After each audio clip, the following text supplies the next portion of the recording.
Assalomu alaykum barchaga. Bugun ham milliy sertifikat imtihonida yoki TEM imtihonlarida tushish ehtimoli bor bo'lgan masalaning yechimi bilan tanishib chiqamiz.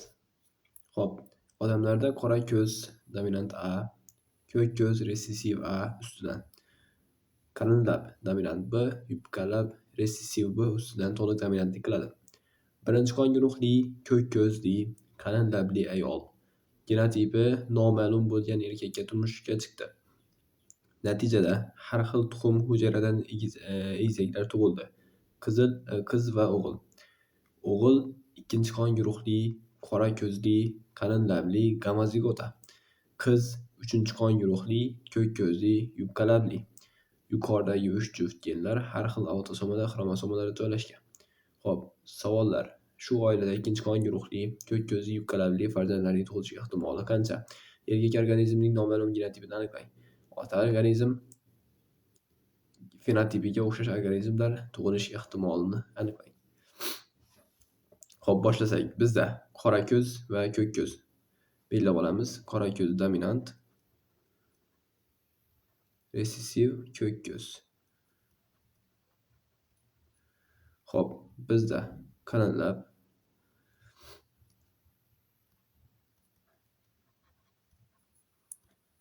yupqa lab, kichkina b.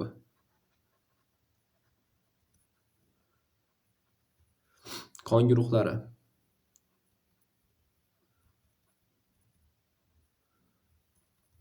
Birinchi guruh,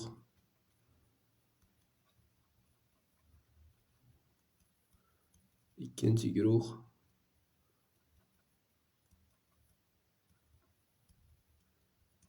uchinchi guruh va to'rtinchi guruh.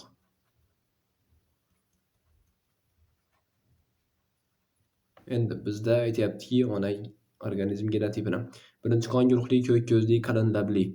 Xo'p, birinchi qon guruhli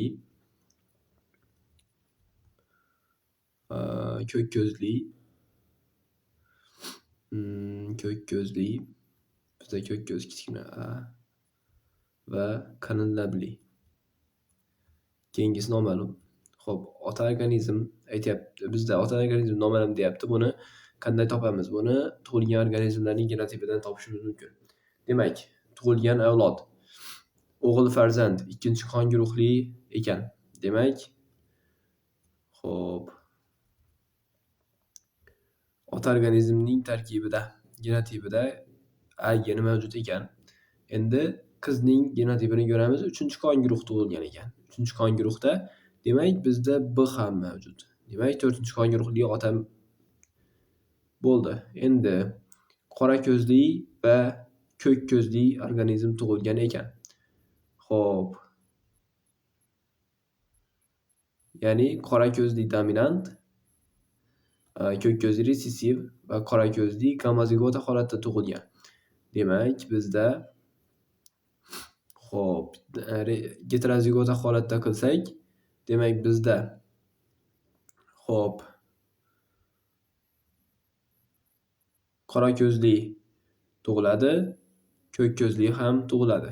Demak, endi qalin labli va yupqa labli tug'ilgan. Xo'p, bizda dominant B geni bor edi ona organizm genotipida. Endi buni resessiv B qo'yamiz va bu tomonda ota organizmga ham resessiv B va dominant B'ni qo'yamiz. Demak, ota organizm heterozigota ekan, ona organizm monoheterozigota ekan. Endi buni pennetga joylashtirib chiqsak, xo'p. Ona organizmdan 2 ta gamet olinadi. Ota organizmdan 8 ta gamet olinadi. Xo'p.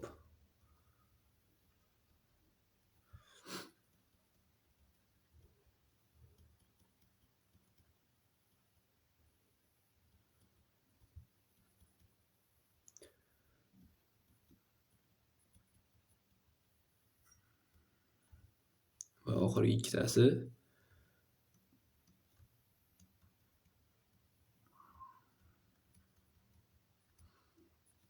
xo'p, endi pinnet chizsak,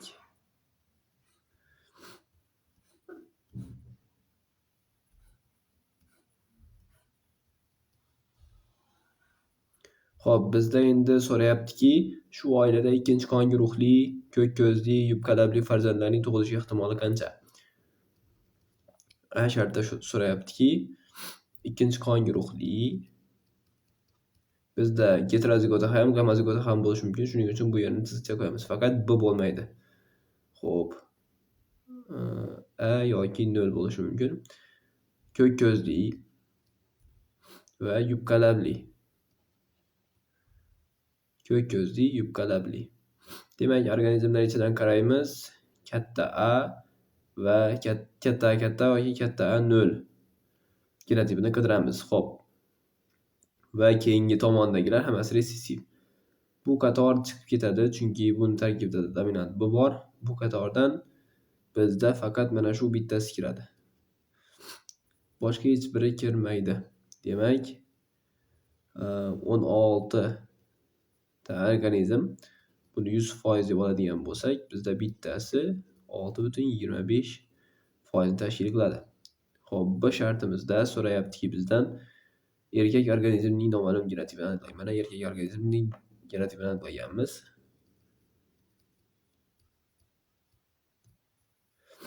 C shartda so'rayaptiki bizdan ota organizm fenotipiga o'xshash organizmda tug'ilish ehtimoli. Ya'ni 4-qon guruh bizda tug'ilishi mumkinmi? Bizda 4-qon guruh tug'ilmaydi, chunki bizda ona organizm 1-qon guruh. Shuning uchun bu 0% ga teng. Shu bilan masalamiz yechimi tugadi.